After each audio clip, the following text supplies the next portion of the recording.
From the Detroit Free Press in the heart of the Motor City, it's Monday, October 28th. Here are today's top stories, presented by Bush's Fresh Food Market.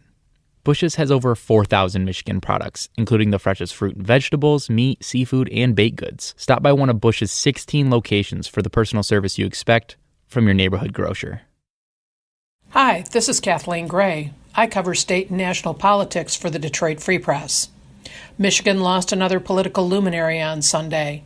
This time, it was former Congressman John Conyers, a Detroit Democrat who died Sunday at the age of 90.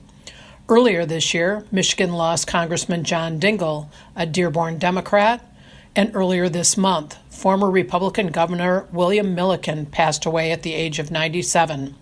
Conyers was the longest-serving congressman when he left office. He served 53 years and was a civil rights icon who founded the Congressional Black Caucus.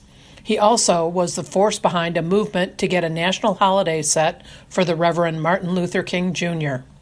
Conyers left office in 2017 after being accused of sexual harassment and using taxpayer funds to cover it up. For the Detroit Free Press Auto Team, I'm Randy Essex. It's finally back to work at General Motors this week. The United Auto Workers Union ended a 40-day strike Friday when GM hourly workers ratified a new 4-year contract. It preserves their low-cost health care plan, provides raises, an $11,000 ratification bonus, and a better deal for temporary workers. Now, the UAW turns to Ford to negotiate. Ford, which has more hourly workers than GM, faces a big health care bill. But the union won't be of a mind to give up anything it won during its strike. I'm Christina Hall with the Detroit Free Press. Home security cameras are sprouting up on doorbells, floodlights, back doors, and they may be capturing video police can use to solve crimes. More than 400 law enforcement agencies across the U.S., including several in Michigan, are partnering with the Ring Neighbors app to help prevent and solve crimes. App users can post crime and safety alerts, including video. But it's raising concerns about privacy, profiling, and public-private partnerships. More than 30 civil rights groups signed a letter with concerns, including a threat to civil rights and liberties for minority communities.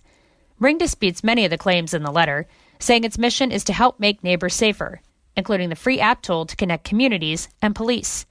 Ring says users' privacy is protected, and police can't access cameras and systems.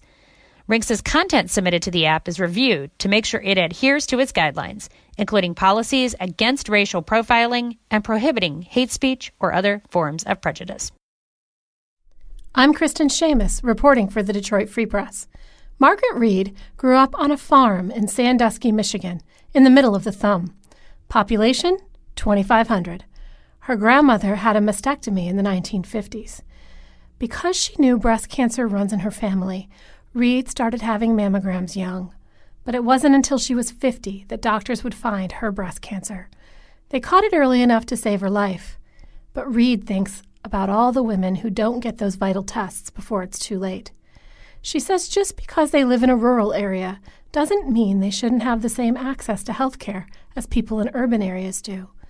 A Free Press analysis of the 275 FDA-certified mammography facilities in Michigan shows that nearly one-third are in the Tri-County Metro Detroit area, and 7 Michigan counties, 2 in the UP and 5 in the northern Lower Peninsula, have no FDA-approved mammography centers at all.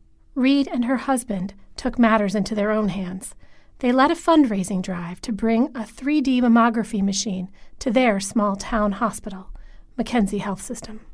To learn more, go to freep.com. For the Detroit Free Press, I'm Taylor Morris.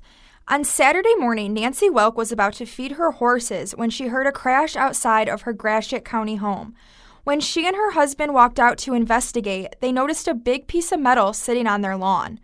That big piece of metal turned out to be a Samsung SpaceSelfie satellite. The satellite is a part of a new project created by Samsung, which lets their phone users take selfies in space. The Samsung SpaceSelfie project was launched over the summer. Samsung says the landing was planned and there were no injuries. I'm Kirkland Crawford with the Free Press Sports Department and a look at the weekend football across the state. First, the Lions, who have to be feeling pretty good this morning after their win on Sunday. Matthew Stafford threw 3 touchdown passes in their 31-26 victory over his old buddy Golden Tate and the New York Giants. Tate was probably all wet still after Saturday night, where his Notre Dame team was washed away by Michigan 45-14. Downpours and all, the Wolverines were dominant on Saturday. Meanwhile, Michigan State was dominated by Penn State. MSU fell to the Nittany Lions on Saturday afternoon in East Lansing 28-7. And no, we didn't forget about the high schoolers. The pairings for the MHSAA playoffs were announced Sunday night. See who is playing who in the first round on Freep.com. Do you like what you're hearing in our news briefing? Let us know, whether it's a question, comment, or something you just want to hear. You can share your opinion by emailing us at voice@freep.com. That's voice@freep.com. See you tomorrow.